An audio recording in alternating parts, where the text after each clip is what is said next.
솔로몬의 세입금의 무게가 금 666달란트요.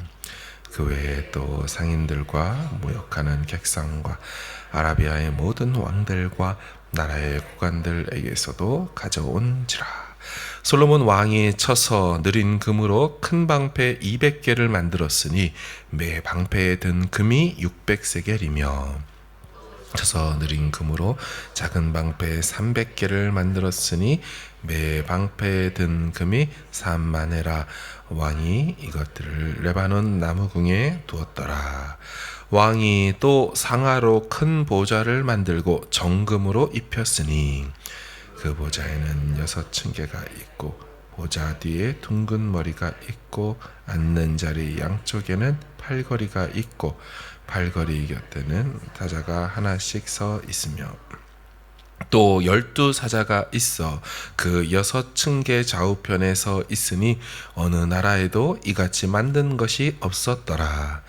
솔로몬 왕이 마시는 그릇은 다 금이요 레바논 나무궁의 그릇들도 다 정금이라.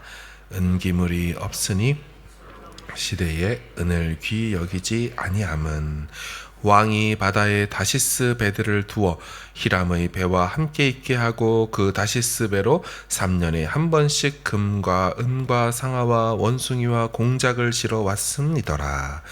솔로몬 왕의 재산과 지혜가 세상에 그 어느 왕보다 큰지라. 온 세상 사람들이 다 하나님께서 솔로몬의 마음에 주신 지혜를 들으며 그의 얼굴을 보기 원하여 그들이 각기 예물을 가지고 왔으니 은그릇과 금그릇과 의복과 갑옷과 향품과 말과 노세라 해마다 그리하였더라. 솔로몬이 병거와 마병을 모으매 병거가 1400대요 마병이 12,000명이라 병거성에도 두고 예루살렘 왕에게도 두었으며 왕이 예루살렘에서 은을 돌같이 흔하게 하고 백향 먹을 편지에 뽕나무같이 많게 하였더라. 솔로몬의 말들은 애굽에서 들여왔으니 왕의 상인들이 값주고 산 것이며 애굽에서 들여온 병거는 한 대에 은 600세겔이요 말은 한 필에 150세겔이라. 이와 같이 햇사람의 모든 왕과 아람 왕들에게 그것들을 되팔기도 하였더라. 아멘. 솔로몬의 부귀 영화와 지혜가 드디어 그 절정으로 치닫습니다. 성경은 숨도 쉬지 않고 솔로몬이 가진 부와 귀, 영광과 명성을 소개합니다. 이는 앞에서도 말씀드린 것처럼 하나님 여호와의 신실하심을 지금 강조하고 있는 대목이죠. 솔로몬 개인이 대단하다. 솔로몬 같은 왕이 없다. 이 정도의 1차원적으로 본문을 볼 것이 아니라 하나님께서 약속하신 대로 신실하게 그에게 행해 주셨구나, 쏟아부어 주셨구나, 이렇게 보아야 합니다. 자, 그럼 실제 내용을 보면 솔로몬 나라의 1년 세금액이 나와 있죠. 금으로 666달란트다. 금으로 2만 킬로그램 정도가 됩니다. 20톤 이상이지요. 그 외에도 자기 나라에서 거치는 것 말고도 다른 나라를 통해 거둬들이는 금액도 상상 이상이라고 말합니다. 상인들이 갖다 바친다 말했고요. 무역하는 이들이 갖다 바치고 아라비아의 모든 왕들도 바치고 고관들도 찾아와서 드렸다 합니다. 조공 성격이기도 하고요. 실제로 솔로몬의 심기를 건드려서 좋을 것이 없기에 드리는 것들입니다. 솔로몬은 이 수많은 금들로 금 방패들을 만들었다고 하죠. 큰 방패 200개를 만들었습니다. 개당 약 금 7kg 정도가 들어갔었고요. 작은 방패로는 300개 정도를 만들었는데 개당 1.7kg 정도의 금들이 들어갔습니다. 계산해 보니 방패 500개를 만드느라고 금 2톤 이상이 쓰였습니다. 그런데 이 방패들은 전투용이 아니었고요. 역대기를 보면 전시용으로 쓰였다라고 합니다. 그러니까 레바논 나무궁에 딱 들어서면 번쩍번쩍이는 금방패 500개가 쫙 깔려 있는 거죠. 아주 휘황찬란했을 겁니다. 이것만이 아닙니다. 솔로몬이 왕으로 앉아있는 보좌, 전체가 상아로 만들었다라고 합니다. 참고로 상아는 아예 이스라엘에 나오지를 않습니다. 전량 수입해서 그렇게 한 것이지요. 이 상아로 만든 보좌, 대단하지만 그것을 전체를 다 정금으로 입혔습니다. 솔로몬이 금 상아 보좌에 딱 앉으면 양손을 얹어 놓아야 될 팔걸이가 있는데 그 팔걸이 끝에 사자 형상을 깎아서 두었다라고 합니다. 그러니까 솔로몬은 보좌에 앉아 양쪽 손으로 사자 한 마리씩을 쥐고 있는 그런 형세가 보여지는 거죠. 게다가 이 보좌에 오르려면 층계가 6계단이 있었다라고 하는데요. 각 층계들마다 양쪽 끝에 사자를 또 한 마리씩 각각 두었다라고 하죠. 6층계의 양끝에 한 마리씩 두었기 때문에 총 12마리의 사자의 호위를 받으며 그렇게 보좌로 올라가는 모습이 그려졌을 거죠. 그리고 나서 딱 앉으면 양쪽에 또 사자가 한 마리씩. 왜 사자였을까요? 유다 지파를 대표하는 동물이 사자였기 때문입니다. 창세기 49장에 그들의 조상인 야곱, 그가 예언할 때 유다 지파에 대해서 이렇게 예언하죠. 유다는 사자 새끼로다. 엎드리고 웅크림이 숫사자와 암사자 같으니 누가 그를 범할 수 있으랴. 사자인 유다 지파의 왕 솔로몬이 제대로 자기 지파의 위엄을 보여주고 있는 것이지요. 자, 그리고 솔로몬이 마시는 그릇들 성경은 다 금그릇이라고 말합니다. 자기만 그 금그릇을 쓰는 게 아니라 왕궁 안에 있는 모든 그릇들이 금으로 만들었다고 하죠. 성경 기자는 말하기를 아예 왕궁에 은이란 거는 없었다.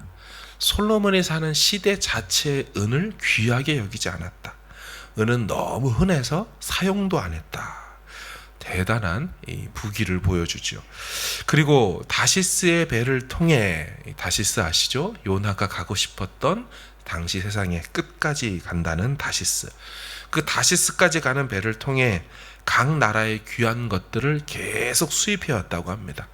그러니까 전 세계 끝에서부터 긁어 모아 매 3년마다 금, 은, 상아, 원숭이, 공자까지 다 받아왔다라고 말합니다. 또한 온 세상 사람들이 이 솔로몬의 지혜를 듣고 싶어서 올 때마다 빈손으로 오는 법이 없었고 금그릇, 은그릇, 각종 의복들, 갑옷들, 향품과 말과 노새들을 다 이끌고 왔다라고 하죠. 이것만이 아닙니다. 솔로몬은요, 전략적으로 무역했고 그 과정에서 엄청난 수입을 얻었다라고 말합니다. 28절과 29절을 보시면 솔로몬의 말들은 애굽에서 들여왔으니 왕의 상인들이 값주고 산 것이며 애굽에서 들여온 병거는 한 대에 은 600세겔이요 말은 한 필에 150세겔이라. 이와 같이 햇사람의 모든 왕과 아람 왕들에게 그것들을 되팔기도 하였더라. 자, 이집트에서요, 이집트 하면 자기 아내의 아버지죠. 그러니까 장인어른의 나라입니다. 솔로몬 입장에서. 자, 이집트에서 말과 병거를 사가지고 와서 북쪽에 거주하는 히타이트, 이 헷족속들에게 이것들을 되팔았다라고 합니다. 그냥 가만히 있어도 저절로 온 나라에서 조공바치고 잘 보이려고 애쓰는데요. 이 시기를 솔로몬은 가만히 있지 않죠. 더욱 적극적으로 무역하고 사고 되팔며 또 모으고 판매하며 차액으로 수많은 부귀를 더 모으고 누렸다라고 하죠. 그런데 오늘 본문에 보면 딱 한 단어, 모았다라는 표현이 있습니다. 특별히 그가 모은 것이 있다라고 말해요. 26절을 보시면 솔로몬이 병거와 마병을 모음에, 병거가 1400대요 마병이 12000명이라 병거성에도 두고 예루살렘 왕에게도 두었으며. 왜 솔로몬이 병거와 마병을 모았을까요? 물론 다음 구절들을 보면 이걸로 상업하고 무역해서 장사해서 돈 벌었다라고 말합니다. 그런데 우리가 아는 것처럼 솔로몬은요, 병거와 마병을 모을 필요도 없었고 모아서도 안 되는 사람이었죠. 여러 번 말씀드린 것처럼 이스라엘의 왕된 자들은 신명기 17장에 있는 것처럼 여자를 많이 두면 안 되고 은과 금 많이 두면 안 되고 병거와 마병 많이 두지 말라고 되어 있습니다. 솔로몬이 병거와 마병을 많이 두었다라는 성경의 이 표현은 사실은 신명기 말씀을 그가 위반하고 있다라고 고발하는 거죠. 물론 다른 것들도 다 위반합니다. 이제 내일 보시게 되는 이 그 구절에서는 여자를 1000명을 뒀다라는 얘기로 또 이어지면서 솔로몬이 신명기 말씀을 위배했다라고 나옵니다. 여러분, 이미 앞에서 보신 것처럼 당시 솔로몬에게는 적이 없었습니다. 감히 솔로몬의 나라에 필적할 만한 그런 나라들 없었습니다. 따라서 병거와 마병을 굳이 모아둘 이유가 없지요. 그런데도 솔로몬은 그냥 있어도 하나님의 쏟아 부어주시는 것 외에도 열심히 모으고 모아서 또 모읍니다. 이제 내일 본문인 11장에 이 솔로몬의 나라가 왜 망하고 두동강이 나는지에 대하여 성경은 이것 오늘 본문 못지않게 그가 망해야 되는, 또 망할 수밖에 없는 이유를 설명하고 밝히죠. 제가 잠시 좀 읽어드리면, 솔로몬 왕이 바로의 딸 외에 이방의 많은 여인들을 사랑하였으니 곧 모압과 암몬과 에돔과 시돈과 헷 여인이라. 여호와께서 일찍이 이 여러 백성에 대하여 이스라엘 자손에게 말씀하시기를 너희는 그들과 서로 통혼하지 말며. 3절에 왕은 후궁이 700명이요 첩이 300명이라. 그의 여인들이 그의 마음을 돌려 다른 신들을 따르게 하였으므로 왕의 마음이 그의 아버지 다윗의 마음과 같지 아니하여 그의 하나님 여호와 앞에 온전하지 못하였다. 솔로몬은 자기 인생에 주신 복들을요 잘 관리하지 못하고 간수하지 못했습니다. 서두에 말씀드린 것처럼 하나님 여호와는 너무나도 신실하시고 이렇게까지 하실 필요가 있나 할 정도로 다 쏟아부어 주셨어요. 그런데 솔로몬은 그에 걸맞는 삶을 살지 못했습니다. 사자성어로 굳이 말한다면 솔로몬의 인생은 용두삼이다라고 말할 수 있죠. 처음에 출발은 일천번제하며 예배의 사람. 여러분, 솔로몬도 다윗처럼 똑같은 평을 받았습니다. 다윗만 내 마음에 합한 자라고 하지 않고 솔로몬도 처음에는 하나님 마음에 합했다라는 똑같은 표현이 있습니다. 하지만 나중에는 그 마음을 이방 여인들에게 주고 그들이 섬기는 다른 신들에게 주었죠. 용두삼위이죠. 사랑하는 여러분, 이 솔로몬은요 여러 부분에서 오실 메시아인 그리스도를 참 많이 닮아 있습니다. 이 솔로몬의 이름 자체가 샬롬, 이 평화라는 이름의 뜻을 갖고 있는 것처럼 우리가 아는 메시아 예수님도 이사야의 예언에 의하면 그는 평강의 왕이다, 평화에 있어서는 왕이다, 이렇게 칭해지지요. 그리고 예수님의 지혜처럼 이 솔로몬의 지혜도 뛰어나죠. 신약의 최고의 지혜 있는 자는 예수님이라면 구약의 최고의 지혜 있는 자는 솔로몬 아니겠습니까? 연결 지점이 있어요. 게다가 우리가 잘 아는 다윗 언약이라는 사무엘하 7장에 보면 하나님이 궁극적으로는 예수 그리스도를 네 몸에서 날짜로서 다윗의 자손으로 주겠다 하시지만 그 7장의 예언의 언약의 말씀을 듣는 당사자인 그 시대 사람들은 다윗의 왕위를 잇는 그 왕이라고만 생각했습니다. 실제로 솔로몬이 다윗의 자손이죠. 그렇죠? 궁극적으로는 예수님이시지만. 그러니까 이런 맥락에서 볼 때 당시 사람들은 솔로몬을 이 다윗의 몸에서 난자이죠. 그리고 다윗의 후손으로서 영원히 왕위를 견고하게 할 만한 그런 자로서 대단한 지혜를 갖고 있는, 딱 그렇게 보였습니다. 그래서 솔로몬의 등장 때 사람들이 열렬히 환호했죠.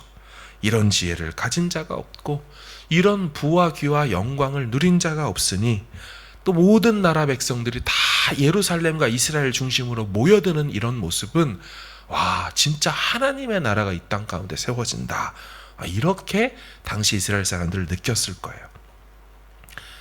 그런데 결국 어떻게 되었습니까?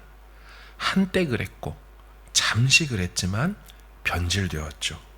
솔로몬은 그들이 기다렸던 진짜 평강의 왕이 아니었습니다. 자기 마음 하나 제대로 지키지 못하는 연약한 인간이라는 게 증명되죠. 가진 모든 것들이 사실 자신의 것도 아니었고 그저 받은 것들 뿐이었습니다. 그래서 솔로몬의 사후로 이스라엘 사람들은 진짜 메시아를 기다렸습니다. 이런 왕 말고 진짜 평강의 왕, 진짜 지혜의 왕, 진짜 다윗의 마음을 가진 왕, 진짜 세상에 평화를 주고 세상을 영적 이스라엘이라는 나라로 하나 되게 만들 수 있는 왕, 그의 아들을 보며 염원해보고 또 그의 후손, 다윗의 후손의 왕들을 계속 보며 염원해보고 기대를 걸어보지만 20명의 모든 남유다의 왕들이 그럴듯하지만 다 아니었습니다. 아시는 것처럼 솔로몬은 그저 잠시 보였던 그림자였죠. 진짜이고 실체이신 메시아가 결국 오시게 되죠. 진짜 다윗의 자손 예수 그리스도 하나님의 아들이십니다. 솔로몬을 보고 실망하는 그들이나 또한 이 본문을 보며 지금 실망하는 우리나 이제는 진짜 솔로몬이신 지혜자여 평강의 왕이신 그리스도 예수 하나님을 바라볼 수 있어야 할 줄로 믿습니다. 그분만이 우리를 만족시키실 수가 있어요. 그분만이 온갖 인생의 고역에서 우리를 자유와 해방시킬 수 있죠.